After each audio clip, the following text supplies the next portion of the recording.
Y a-t-il d'objection à cet ordre du jour? Ceux qui s'abstiennent, il en est ainsi décidé. Je rappelle que le troisième point est à l'adoption de la proposition de loi relative à la protection et à la responsabilité du défenseur des droits. Je l'invite, l'honorable Kabea, à une motion. Elle s'est longuement absentée. Longuement.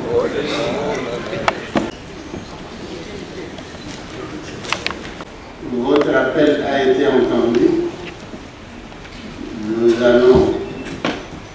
Vous avez déjà préparé la lettre adressée au ministre, au vice-premier ministre, ministre de l'Intérieur et au ministre des Affaires sociales pour articuler vos griefs. Honorable Président, j'ai déposé ça au niveau du Sénat. Ça va très bien.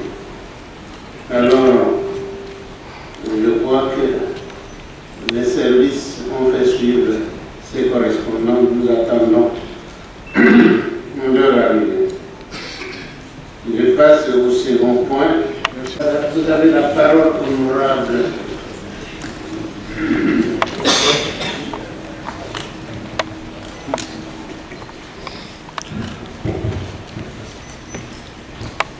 Honorable Président du Sénat, honorable membre du bureau, estimés collègues, j'ai demandé de prendre la parole à ce perchoir en vertu de l'article 92.3 de notre règlement intérieur pour informer aux honorables sénateurs de la situation de sécurité qui règne dans la province de Lomami. En effet, depuis samedi 11 mars 2017, la ville de Mweneditu et le territoire de Lwilo étaient au centre d'un affrontement meurtrier entre les forces de l'ordre public et les forces négatives. Il y a eu des morts. Des innocents sont tombés pendant l'affrontement. Cette situation avait créé une psychose pendant près de 3 jours dans la population de la ville de Mweneditu et du territoire de Lwilo. Au moment où je vous parle, nous apprenons que la nuit du 21 au 22 mars 2017, une colonne de forces négatives est entrée dans la chefferie de Mulundu et s'est dirigée vers Rukom dans la chefferie voisine des Incanitines, semant ainsi désolation sur son passage, notamment les hommes tués par bastonnade, les femmes décapitées par machette, les filles violées, les enfants, garçons et filles de 10 à 15 ans enrôlés et emportés par force, les responsables des églises flagellées, les maisons incendiées, pour ne citer que ces actions, ces actes de violence réprimés.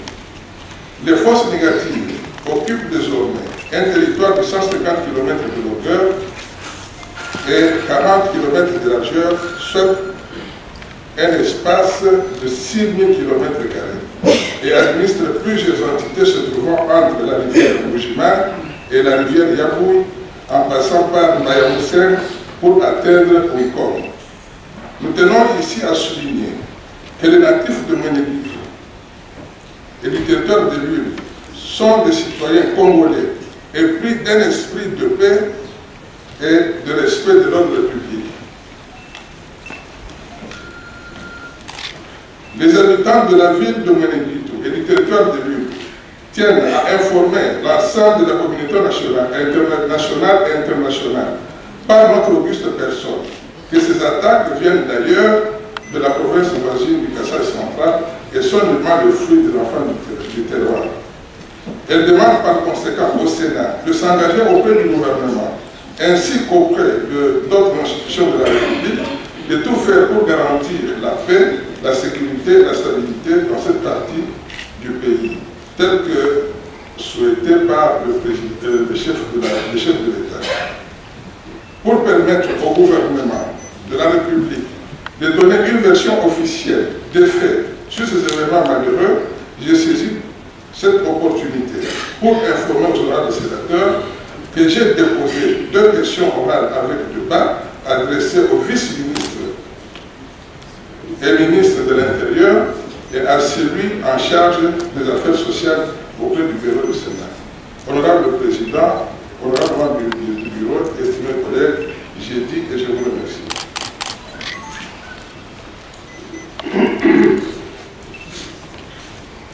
Puisqu'il y a une question orale avec débat adressée à 2 ministres, le premier celui de l'Intérieur et le second celui des Affaires sociales, il convient d'appeler ces personnalités à venir expliquer un peu ce qui se passe là-bas. Êtes-vous d'accord sur cette demande? Veuillez le manifester.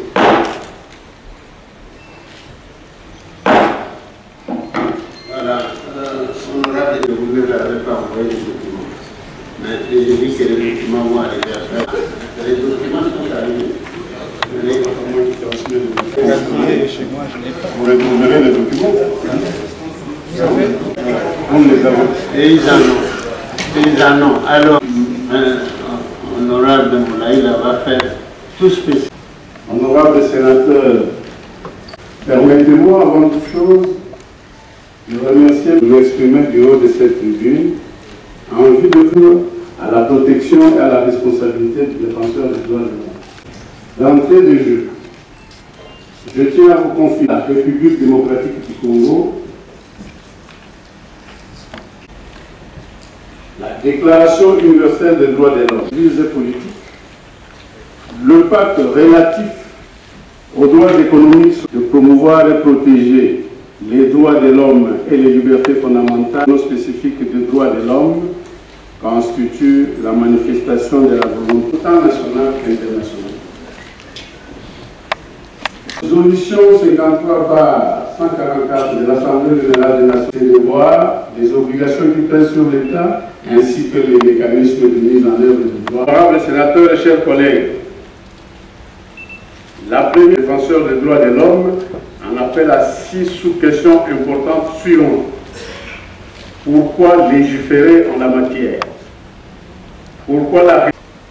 Tout simplement parce que la législation est l'instrument moderne de codification des rapports humains dans la société. Tel est l'objet même du droit. Sans droit, en effet, les rapports humains semblent dans l'anarchie. Celle-ci peut être provoquée par des rapports de force en présence.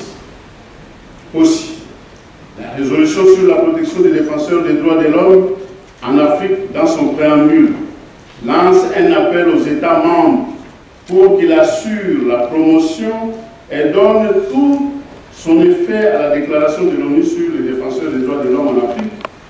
Ils prennent toutes les dispositions pour assurer la protection des défenseurs des droits de l'homme et incluent dans leur rapport périodique des informations sur les mesures prises en vue d'assurer la protection des droits de l'homme. Il invite les membres à intégrer dans leur activité la question des défenseurs des droits de l'homme. Deuxième sous-question, pourquoi la République doit-elle avoir une loi sur la protection des défenseurs des droits de l'homme? Au XIXe siècle, le nationaliste italien Giuseppe Mazzini montre bien le nouveau rôle de la nation lorsqu'il se demande qu'est-ce qu'un pays, sinon l'endroit où nos droits individuels sont les mieux protégés.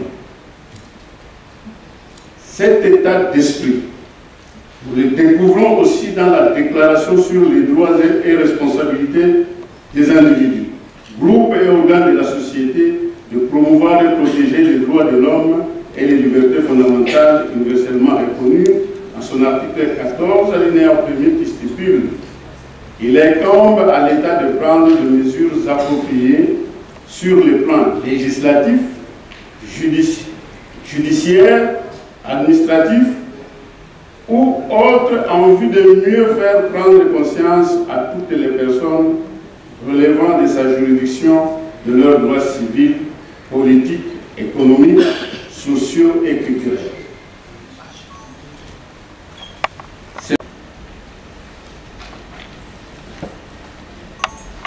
Pour assurer que les autorités compétentes protègent efficacement la reconnaissance et le respect des droits fondamentaux, disposant d'un titre entier dans la Constitution. Sinon, c'est ce que les juristes eux-mêmes appellent non-assistance en personne. Défendre ou protéger les défenseurs, j'ai compris. Compréhension. L'article 130 qu'on évoque 11. Le 12 août. Je crois que c'est fort de ces constats malheureux.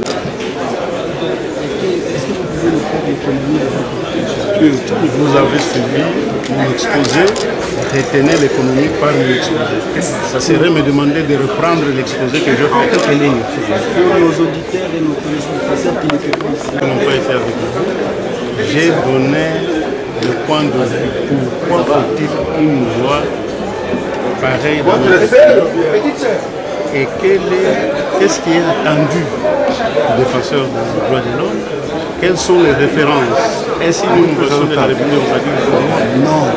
Nous sommes en train d'exécuter les recommandations des différentes conventions et déclarations internationales auxquelles notre pays a adhéré. Et nous avons le pays à ratifier la plupart de ces déclarations. Passons maintenant à l'exécution. Passons maintenant à la mise en place des structures ou à donner les statuts réels et légalement. Oui. Voilà.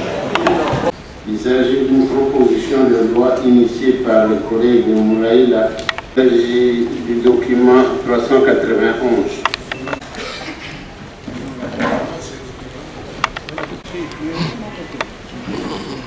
Mais une copie. Je pense que je l'ai dit clairement, depuis la lettre 11, il y a eu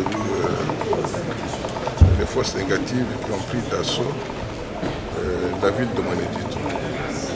Et au moment où nous sommes en train de parler, ils ont déjà pris aussi l'assaut le territoire de l'île et plus spécialement une partie de la chefferie de Moulou. C'est en fait la nouvelle qui est là.